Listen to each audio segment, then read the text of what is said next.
पहला सवाल सर, भारत के नस नस में चाइनीज सामान घुस गया है, उस पे आप क्या कहना चाहते हैं सर? तो चाइनीज सामानों का सब्स्टिट्यूट वियतनाम में ऑलरेडी है, सेम रेट में मिलता है, और ताइवान में है सैमसंग, ये सैमसंग है, और ये भी है। ज़्यादा पैसा है तो बड़ी कंपनियों को भेजा है, छोटा पैसा है तो कम लोगों को भेजा है। आलतू फालतू मैसेज आएंगे, कॉल आएंगे, लकी ड्रॉ हो गया, ये हो गया, ये हो गया, तो काफ़ी डाटा लीक होने की वजह से आदमी चाइनीज को कम पैसे में काफ़ी चीज़ें दे देता है तो लोग हो जाते हैं। अब वही फालतू कॉल आएगा कि आपके अकाउंट में से अकाउंट नंबर बंद होने वाला है, ये हो जाए, आपके गैलरी में क्या है, एक्सेस ले सकता है, आपको नहीं पता चलेगा। रात में अचानक एक इंजीनियर का दिमाग आया कि इसका सर्वर क्यों लोड ज़्यादा दिखा रहा है, तो रात में सारी ऑफिस बंद है, सर्वर पे इतना लोड कैसे, वहाँ से सारा डाटा चाइना शिफ्ट हो रहा था। तो सेना में तो इसको काफ़ी स्ट्रिक्टली रोका गया, खास करके जब ये गलवान वाली घटना हुई थी तब। हालांकि गलवान में आज जरूर गए थे सब लोकेशन देख के ये, लेकिन गए थे तो पिटाइए के यहाँ से सिख रेजिमेंट थी, एक तो बिहार रेजिमेंट थी। आखिर R&D पे ये लोग खर्च ज्यादा नहीं कर पाते हैं।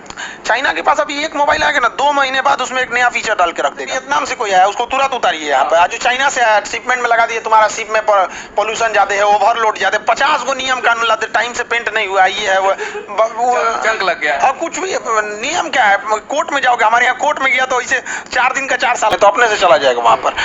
अच्छा खान सर, कौन सा मोबाइल इस्तेमाल करते हैं?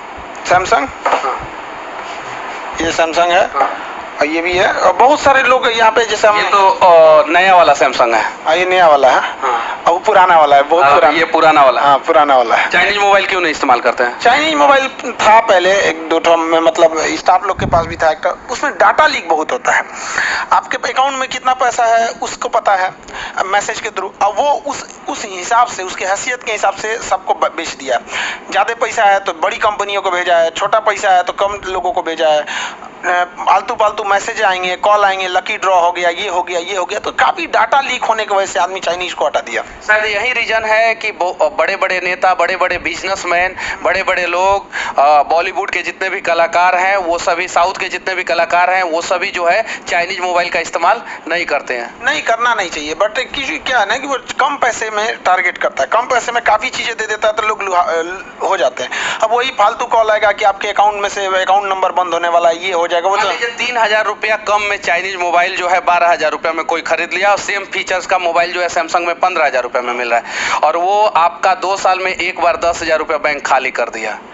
लोगों को भी सोचना चाहिए, उनके लिए प्राइवेसी सबसे जरूरी चीज होती है। ऐसा नहीं है कि केवल आपके गैलरी में क्या है, एक्सेस ले सकता है, आपको नहीं पता चलेगा वहाँ पे, कोई जरूरी नहीं। अगर चाइनीज चीजों का बहुत पहले, आज से लगभग 7-8 साल पहले EMI नंबर जो होता है, EMI नंबर चाइनीज में नहीं थे, तो ट्रेस होना बड़ा मुश्किल था। बाद में उसको काफी ज्यादा स्ट्रिक्टली किया गया, तो धीरे धीरे जब तो अपराध बढ़ने लगे तो उसमें काफी देखिएगा, जितना लूप होल रहेंगे उस चाइनीज वाले में ही ज्यादा रहेंगे। वहाँ पे जब भी कोई भी चीज को आप सस्ता कीजिएगा, कहीं ना कहीं तो क्वालिटी से कॉम्प्रोमाइज करिएगा ही करिएगा। तो लोगों को भी यही कहते हैं कि थोड़ा सा महंगा देख लीजिए। वहाँ से सारा डाटा चाइना शिफ्ट हो रहा था, तो जब संसद भवन मुख्यालय का वो डाटा लेके चल जा रहा है तो हम लोग का कहाँ से छोड़ने वाला है? वहाँ पे बहुत बड़ा कचाइन हुआ था। इसके बाद अफ्रीका वाले देश हैं, चाइना के आगे कहाँ टिक पाएंगे? पूरा कॉन्टिनेंट नहीं टिक पाएगा चाइना के बाद। पैसा में, सेना में, टेक्नोलॉजी में सबसे आगे निकलते जा रहा है वो चाइना, तो उस पर कभी भी हम नहीं भरोसा नहीं कर सकते वहाँ पे। वो तो इवन है कि वो चाइनीज में VPN को उन लोगों ने बैन लगा रखा है। अगर चाइना में आप यूट्यूब चलाना चाहते हैं तो VPN करके है, तो उसके बाद भी वो लोग पकड़ लेते हैं चाइना का। तो वो लोग शुरू से ही उनकी नजर रही है किसी की प्राइवेसी छीनने की। और जैसे हम लोग के आधार कार्ड कैसे होते हैं, चाइना में ना कैमरे लगे हुए हैं, आपका फेस डिटेक्ट कर लेता है कहाँ है आप, चाइना में गवर्नमेंट को पता है, तो आदत सी बन गई उनकी सबके बारे में जानने की वहाँ पर। तो इस वजह से हमारे काफी बहुमूल्य डाटा लीक हो रहा है, हमारे काफी बहुमूल्य डाटा लीक हो रहा है, इसको नहीं होना चाहिए। बहुत सारी कंपनियों में जो है चाइनीज मोबाइल ऑलरेडी बैन कर दिया गया है हिंदुस्तान में। ये ऑफिशियली नहीं है, अनऑफिशियली है। आर्मी के जवान जो है अपना चाइनीज मोबाइल इस्तेमाल करते हैं, उनका डेटा लीक हो जाता है, लोकेशन लीक हो जाता है, प्रॉपर लोकेशन। गलवान घाटी में जो हुआ था घटना, उसके बाद से जो है सर्वर डाउन हो गया था due to only one reason, China. हाँ, तो ये सारी चीजें ना, अभी क्या है ना कि मोबाइल है आपका, केवल डाटा नहीं, आपसे लोकेशन, कहाँ से बात कर रहे हैं, लिंक, हर चीज हो सकती है उसमें। तो सेना में तो इसको काफी स्ट्रिक्टली रोका गया, खास करके जब ये गलवान वाली घटना हुई थी तब। हालांकि गलवान में आज जरूर गए थे सब लोकेशन देख के ये, लेकिन गए थे तो पिटाइए के यहाँ से सिख रेजिमेंट थी, उधर बिहार रेजिमेंट थे, सब दोनों मिलकर बड़ी मार मारा था उनसे, आज भी याद है उनसे को।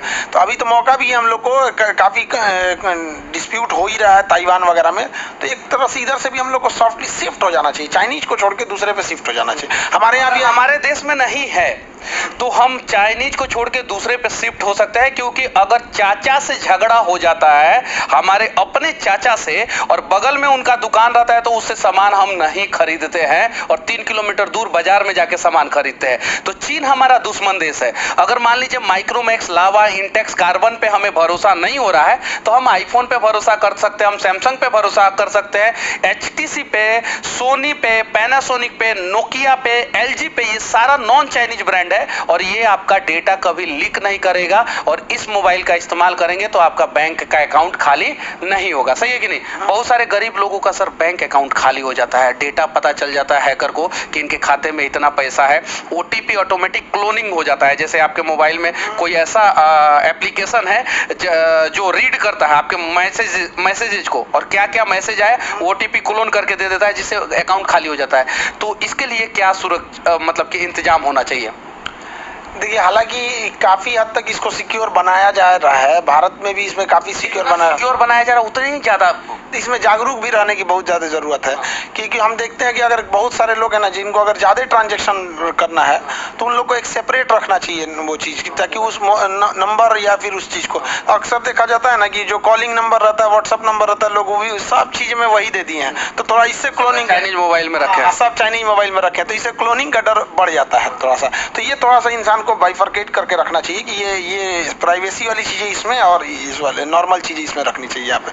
हालांकि क्लोनिंग चाइनीज जब तक रहेगा, प्राइवेसी की उम्मीद मत कीजिए। चाइनीज जब तक रहेगा प्राइवेसी की उम्मीद हो ही नहीं सकता है, क्योंकि देखिए चाइना की पूरी देश ही इसी चीज पे टिका हुआ है, कम्युनिस्ट देश है। वहाँ पब्लिक को कुछ करने ही मत दो। पब्लिक के दिमाग में क्या आ रहा है उससे पहले गवर्नमेंट को पता रहना चाहिए, ताकि वहाँ के दबाना है। तो उनका नेचर है भाई, नेचर उन लोग को कि घर में क्या हो रहा है, क्या हिंदुस्तानी लोग क्या सोच रहे हैं, उन सब चीजों को दबाना है। हिंदुस्तानी लोगों का मतलब कि डिमांड क्या चीज का है, उन सब चीजों के बारे में रीड कर लेना है। और आप लोगों ने देखा होगा गूगल पे कुछ चीजें जाके आप लोग सर्च करते हैं, वो ऑटोमेटिक रिकमेंड ऐड में करने लगता है। हाँ, वो तो करेगा, वो तो गूगल फीचर में वो करेगा उसको रिकमेंड ऐड वहाँ पे। तो ये एडवर्टाइजमेंट का एक बहुत बड़ा मार्केट है, तो वो उस मार्केट को कोई नहीं छोड़ सकता है। अच्छा, भारतीय मैन्युफैक्चरर मोबाइल कंपनियों से आप क्या कहना चाहते हैं? क्योंकि आपकी बातें वहां तक पहुंच जाएगी, ये मुझे पूरा यकीन है। देखिए, सबसे बड़ा चीज है ना कि उन लोगों को कम्पिटिट करना चाहिए। आखिर R&D पे ये लोग खर्च ज्यादा नहीं कर पाते हैं।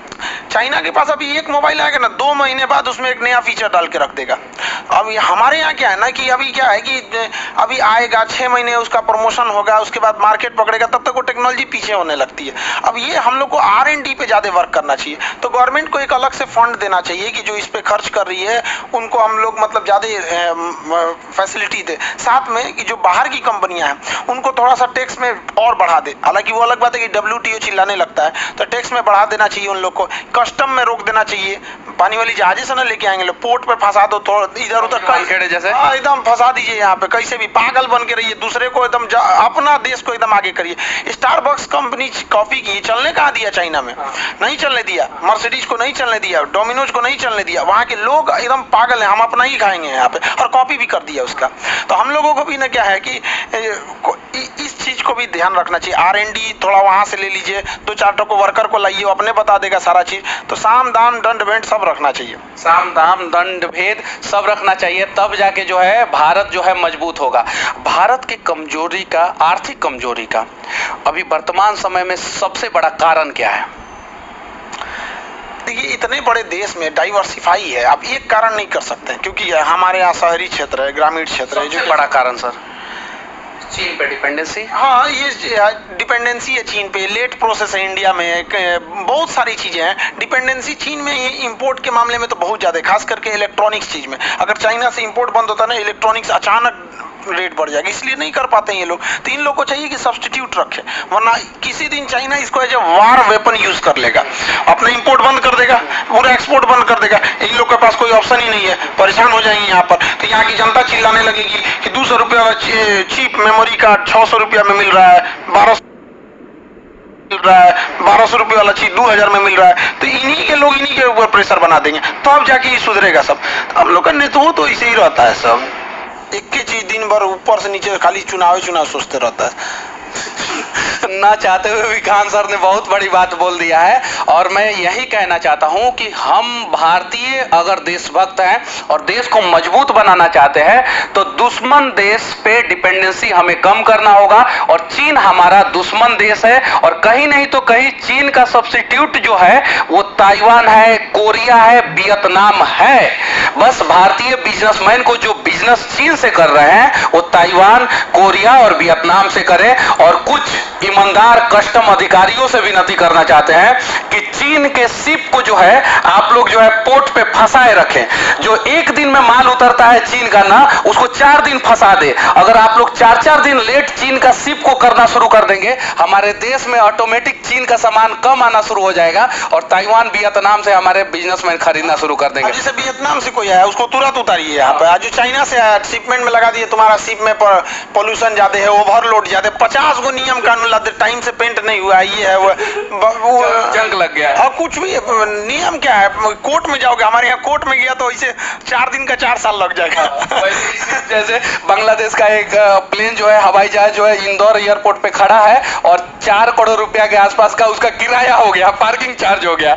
वैसे ही शिप को खड़ा कर दीजिए, 4 दिन खड़ा रहेगा तो पोर्ट का पार्किंग चार्ज भी देना पड़ेगा ना उसको। लगता है पार्किंग चार्ज पोर्ट का कंटेनर के हिसाब से लगता है कि कितना कंटेनर उस पे लोड है। तो ज्यादा कंटेनर रहेगा ना तो शिप बड़ा छोटा से मतलब नहीं, उसको कंटेनर के हिसाब से उस पे टैक्स लेता है। तो ये चीज होना चाहिए, कुछ हल कपट भी बहुत जरूरी है। हाँ, खान सर कह रहे हैं और खान सर को चाहने वाले